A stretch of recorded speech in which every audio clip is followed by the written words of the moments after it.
Now, the rate of unemployment has decreased to 31.9% in the third quarter of 2023. Almost 16.8 million South Africans now have jobs compared to 16.3 million in the second quarter of 2023. The largest increases from the previous quarter in employment were recorded in finance, community and social services, agriculture and construction sectors. Decreases were, however, recorded in manufacturing, mining, transport and utilities industries. To this now, South Africa faces a huge challenge of aging infrastructure, and with some of our roads over 70 years old, the lack of maintenance has had a huge impact on the economy. Most municipal roads are beyond just patching the potholes and now require a complete resurfacing. These factors affect delivery times, supply and the pricing of goods, always passed on to the consumer.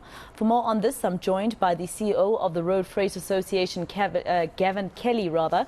Mr. Kelly, thank you very much for your time here on eNCA. Just tell me, first of all, your members and what they say about how much it costs them to keep repairing, for instance, their wheels or keep going for wheel alignment because of the bad infrastructure on our roads.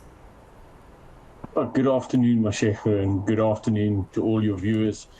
Yeah, looking after the roadworthiness of vehicles is a rather difficult process for most of us. Now, you can imagine when you have a freight business or even a passenger business where you are on the road continuously, you have to make sure that your vehicle is in pristine condition. Tires is one of those things.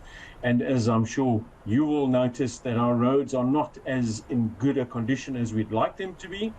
There are a lot more potholes that seem to be appearing. It seems as if the maintenance really has taken a back foot, and that means far more damage to tires and suspensions and all those sorts of things, brakes, even brake linings and couplings. So we now find that many of our members are having to look at their tires, their lifespan, which might have been 80 to 100,000 kilometers on a tire, now drastically reduced, depending on the types of potholes that are appearing and the types of roads and how they are beginning to disintegrate. So that's becoming a huge expense, and tires are expensive. The price of tires went last year by a good 37%. So that has a huge impact on the cost per kilometer and, of course, the price you and I will pay. And 37% is not child's play. So what's your response to those who've been arguing that, heavy-duty trucks contribute to the bad state of our roads? Mashekha, it's a bit of a chicken and an egg situation, isn't it? So the first that we have, and I think we all agree, that there is far too much freight moving on the roads. And that's for a number of reasons. And one can have a whole debate around Transnet and what they unfortunately are not. So in the first instance, our roads are carrying far more mass or weight or vehicles even than what they were really designed for when they were built many years ago.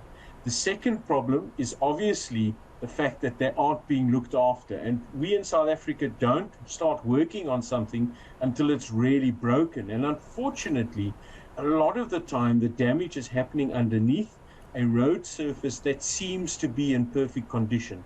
But it's the support, the foundation, where the water has got to, that is actually breaking. And then finally, there are still those who overload, whether it's now goods or passengers or whatever the case may be, or their vehicles, their tire pressures, the suspensions are not as properly maintained as they should be, and that applies extra pressure to the roadwork. So it's a combination of three things, and where do you start and how do you address that is always the chicken and egg situation here. And I mean, speaking about Transnet, Gavin, I wonder if you know anything. I mean, they asked for a bailout, and I've been asking many people this question, but I think you're the right person. Clearly, we're not about to see less freight on our roads because of the troubles that Transnet is going through, right? Not anytime soon.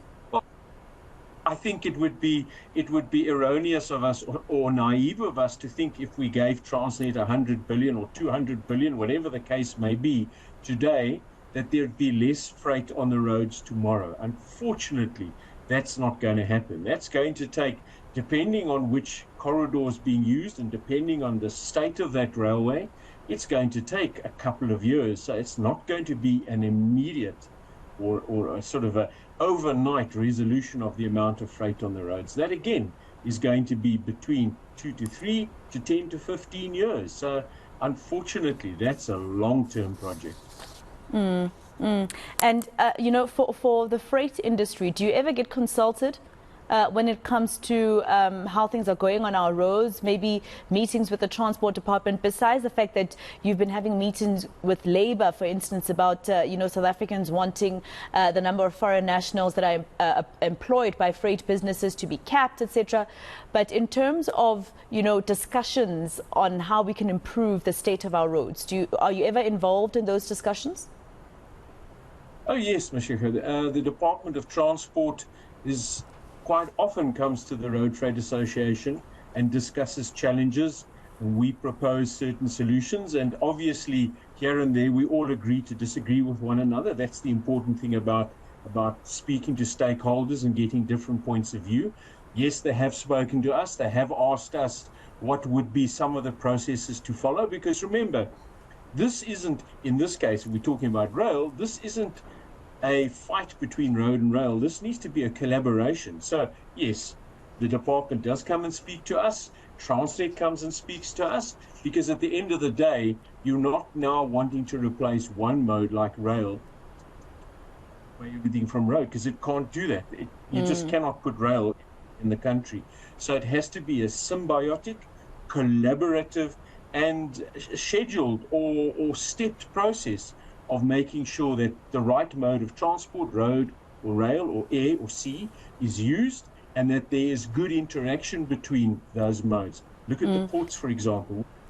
Huge nightmare in terms of getting stuff out of our ports, and there's no ways trucks could take over the sea route, and I'm being facetious. Yeah, there's no way. So just talk to me really quickly, Gavin, about the fact that you were right. Some of our roads are like 70 years old, and they were not built to take the not just the trucks or the heavy duty vehicles, just the number of vehicles on our roads at the moment. 70 years ago, I don't think the engineers thought that there'd be this many people who'd be owning vehicles, right? So as the government builds new roads, for instance, the N4 towards the Malelane toll gate towards Mozambique, that's a new road. Do you see a difference in how they're building that part of the highway that will, mitigate what was built 70 years ago that cannot take the pressure we have today? Oh, definitely. We've learned a lot about technology over the last 100 years. There are some roads, and I don't think we should look at the roads that were built 60 or 70 years ago and say they were necessarily bad, because some of them have really held up all the way into the 2020s. Yes, they are starting to fall. And there are a number of reasons for that, and one of the reasons is our sun, our harsh sunlight.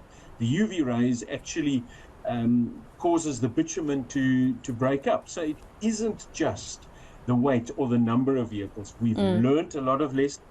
But of course, what we need to do is we need to ensure that on major corridors like that, that we build rail to carry what it needs to carry. We're still not doing that. We're still making that mistake.